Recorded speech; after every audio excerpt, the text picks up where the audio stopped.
खोजी टीवी के मुअज़्ज़िज़ दोस्तों, पाकिस्तान के लिए इंतहाई अफसोसनाक खबर सामने आ गई। FATF ने पाकिस्तान पर नया बम गिरा दिया, जिसके बाद पाकिस्तानी मईशत की तरक्की पर बुरे असरात पड़ने के खतरात पैदा हो गए हैं। इस सारे खेल में अमेरिका, फ्रांस और भारत ने क्या किरदार अदा किया, नई शराइत के तहत पाकिस्तान को किस लिस्ट में रखा जाएगा और क्या खान साहब की मुश्किलात में घिरी हुकूमत इन मामलात से निमट सकेगी, आज हम इन्हीं सवालात को डिस्कस करेंगे। सेनेट के इंतखाबात में शिकस्त के बाद PTI हुकूमत के लिए ये यकीनन किसी बड़े चैलेंज से कम नहीं। मुस्तकबिल के मुतवक्के हालात पर निगाह डालने से कबल देखने और सुनने वालों से इल्तमास है कि वीडियो को आखिर तक जरूर देखिएगा। तो आइए चलते हैं मौजू के असल हिस्से की जानिब। मुअज़्ज़िज़ नाज़रीन गिरामी, FATF का इजलास गुज़श्ता दिनों 20 से 25 फरवरी तक पेरिस में जारी रहा, जिसमें पाकिस्तान को पूरी उम्मीद थी कि दहशतगर्दों की माली मुआवनत और मनी लॉन्ड्रिंग के खिलाफ इक़दामात को तस्लीम करते हुए इसे ग्रे लिस्ट से निकाल दिया जाएगा। लेकिन फाइनेंशियल एक्शन टास्क फोर्स यानी FATF ने पाकिस्तान को ग्रे लिस्ट में बरकरार रखते हुए एक्शन प्लान पर अमल दरामद के लिए जून 2021 तक मोहलत दे दी। अब जून में पाकिस्तान की किस्मत का फैसला किया जाएगा। कबल अज़ीं अक्टूबर 2020 के इजलास में FATF ने ऐलान किया था कि पाकिस्तान को इंसदादे मनी लॉन्ड्रिंग और दहशतगर्दी के लिए माली मुआवनत की रोकथाम के 27 नुकाती एक्शन प्लान के 6 आदाफ पर मजीद काम करने की जरूरत है। इसलिए फरवरी 2021 तक ग्रे लिस्ट में ही रहेगा। पाकिस्तान बकिया 6 सिफारिशात पर भी अमल कर चुका है और इसकी तफसीलात FATF सेक्रेटेरिएट भिजवा दी गई थी। मीडिया रिपोर्ट्स के मुताबिक इजलास के दौरान पाकिस्तान के रद्द अमल का जायजा लिया गया कि पाकिस्तान ने कानून साजी के साथ साथ इस पर अमल दरामद में भी खासी पेशरफ्त की है। पाकिस्तानी हुकाम के मुताबिक FATF ने पाकिस्तान के इकदामात को सराहा, जो बड़ी हद तक आलमी वॉच डॉग के मुतालबात के ऐन मुताबिक है। FATF के सदर डॉक्टर मार्क स्प्रेयर ने पेरिस में इजलास के फैसलों का ऐलान करते हुए कहा कि पाकिस्तान ने FATF की तजावीज़ पर भरपूर अमल दरामद किया, ताहम पाकिस्तान अब भी ज़ेर निगरानी रहेगा। नाज़रीन गिरामी, माहिरीन कहते हैं कि पाकिस्तान को ग्रे लिस्ट से निकाल कर भी ज़ेर निगरानी रखा जा सकता था, क्योंकि ग्रे लिस्ट से निकलने के लिए जो इकदामात करने का मुतालबा किया गया था, पाकिस्तान ने वो इकदामात और मुतालबात पूरे कर दिए हैं। ताहम ग्रे लिस्ट से निकलने में नाकामी की बड़ी वजह फ्रांस की जानिब से की जाने वाली शदीद मुखालफत बताई जा रही है। कहा जा रहा है कि फ्रांसीसी मुखालिफ रवैये की वजह उसके भारत के साथ होने वाले बड़े दिफाई मुआहदे हैं। ऐसा लगता है कि पाकिस्तान के हवाले से भारत और फ्रांस एक ही सफ़े पर हैं। फ्रांस ने पहले भी पाकिस्तान को ग्रे लिस्ट से निकालने की सिफारिश महज इस बुनियाद पर रद्द कर दी थी कि नामूसे रिसालत सल्लल्लाहु अलैहि वसल्लम के हवाले से फ्रांसीसी सदर की खबासत पर पाकिस्तान की तरफ से शदीद रद्द अमल का इजहार किया गया था। FATF के फैसले को अगर सच की कसौटी पर परखा जाए तो पाकिस्तान के साथ मेरिट की बुनियाद पर सलूक नहीं किया गया।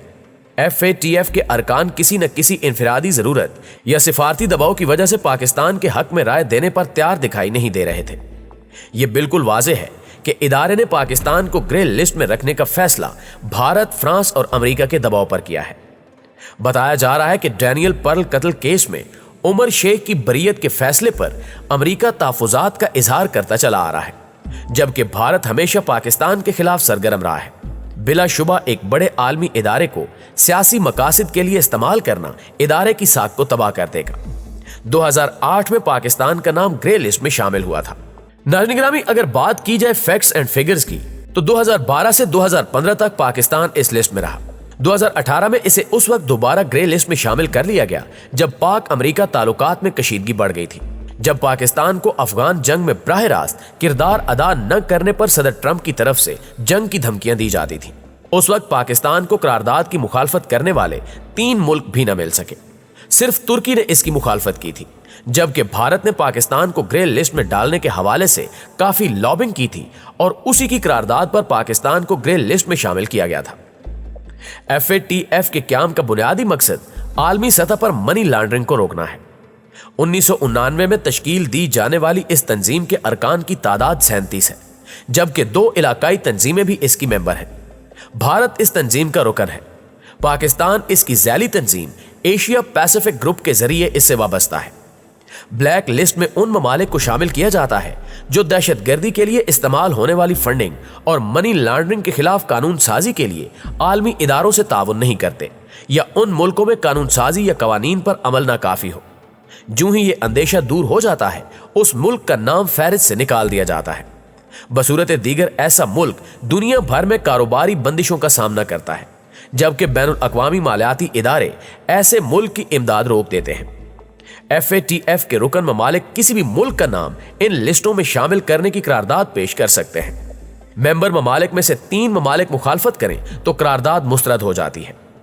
ग्रे या ब्लैक लिस्ट में अगर किसी मुल्क का नाम शामिल हो जाए तो वो नाम निकालने के लिए 15 ममालिक की हिमायत दरकार होती है। पाकिस्तान को ऐसे ही इल्जामात के जवाब पर ग्रे लिस्ट में रखा गया है। मुआशी अदम इस्तेहकाम से दोचार पाकिस्तान एक अरसे से ग्रे लिस्ट में है और ये सूरत हाल इसकी मुश्किलात बढ़ा रही है। आज पाकिस्तान को ग्रे लिस्ट से निकलने के लिए 35 में से 15 मुल्कों की हिमायत दरकार है। ताहम भारतीय लाबी अपने मकसद में कामयाब हो गई और हालिया फैसले में पाकिस्तान को ग्रे लिस्ट से नहीं निकाला गया। दोस्तों, बात महज इतनी नहीं कि पाकिस्तान का नाम ग्रे लिस्ट में है, बल्कि असल बात यह है कि आलमी इस्तेमारी कुव्वतें पाकिस्तान को घेरने में कामयाब होती जा रही हैं। यह मामला मनी लॉन्ड्रिंग और दहशतगर्दी की फंडिंग का नहीं, बल्कि पाकिस्तान के मुआशी इस्तेहकाम की कमजोर बुनियादों और गैर मुल्की आकाओं पर इन्हिसार और हमारी मिली हमीयत का है।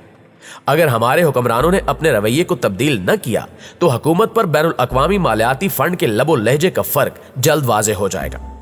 अगर FATF की जानिब से कह दिया जाए कि फलां मुल्क के बैंक आलमी मालियाती कवायद ज़वाबित की मतलूबा म्यार के मुताबिक पाबंदी नहीं कर रहे, तो दुनिया भर के बैंक और मुआशी इदारे इस बात का इंतजार करने लगते हैं कि इस मुल्क के बारे में अगली बात क्या सामने आती है। अगर मुल्क का मालियाती निज़ाम दुरुस्त नहीं लेकिन इसे ठीक करने की कोशिश की जा रही है तो उस मुल्क का नाम ग्रे लिस्ट में शामिल समझा जाता है। इसका मतलब यह है कि गैर मुल्की बैंक जब उस मुल्क के बैंकों के साथ कारोबार करेंगे तो वो पहले से ज्यादा मोहतात होंगे, या तो वो हर ट्रांजैक्शन के लिए इजाफी रकम चार्ज करेंगे क्योंकि उन्हें हमारे बैंकों के बारे में इजाफी मालूमात और तस्दीक दरकार होगी। दूसरी सूरत में वो बैंकों के साथ कारोबार ही नहीं करेंगे। दरअसल फाइनेंशियल एक्शन टास्क फोर्स ऐसे तमाम फलाही इदारों या NGOs पर पाबंदी लगवाना चाहती है जिनका ताल्लुक किसी भी तरह कालअदम ग्रोहों और तंजीमों से हो। हालिया इजलास में नामजद दहशतगर्दों और उनके मुआवनीन की तादाद बताकर यह भी वाज़ेह किया गया कि पाकिस्तानी हुकाम इन लोगों और इदारों से बखूबी आगाह हैं, लेकिन इनके खिलाफ अमली कार्रवाई देखने में नहीं आई। अगर बात मेरिट की हो तो भारत ग्रे लिस्ट में शामिल होने के लिए कवायदो ज़वाबित पर पूरा उतरता है, लेकिन इसके खिलाफ सबूतों के अंबार के बावजूद कोई एक्शन नहीं लिया जाता। भारत दस्तयाब शवाहिद से कहीं ज्यादा दहशतगर्दों की सरपरस्ती और मनी लॉन्ड्रिंग में मुलव्वस है, जिसके ठोस सबूत अमेरिका समेत कई ममालिक ने भी दिए हैं। चंद माह कबल भारत के 44 बैंक रियासती दहशतगर्दी के लिए मनी लॉन्ड्रिंग में मुलव्वस पाए गए थे, मगर भारत के खिलाफ ऐसी कोई भी कार्रवाई अमल में नहीं लाई जा सकी, जिससे FATF के दोहरे म्यार का बखूबी अंदाजा हो जाता है। जी तो मुअज़्ज़िज़ दोस्तों, आज की वीडियो में बस इतना ही। हमेशा की तरह हमें आज भी उम्मीद है कि आज की इस वीडियो ने भी आपको बहुत कुछ सोचने और समझने पर मजबूर किया होगा। वीडियो अच्छी लगे तो इसे लाइक करते हुए अपने दीगर दोस्तों के साथ भी शेयर कर दीजिए। इंशाल्लाह आपसे मुलाकात होती है अगली वीडियो में। तब तक अपना और अपने प्यारों का ढेर सारा ख्याल रखिएगा। अल्लाह निगहबान।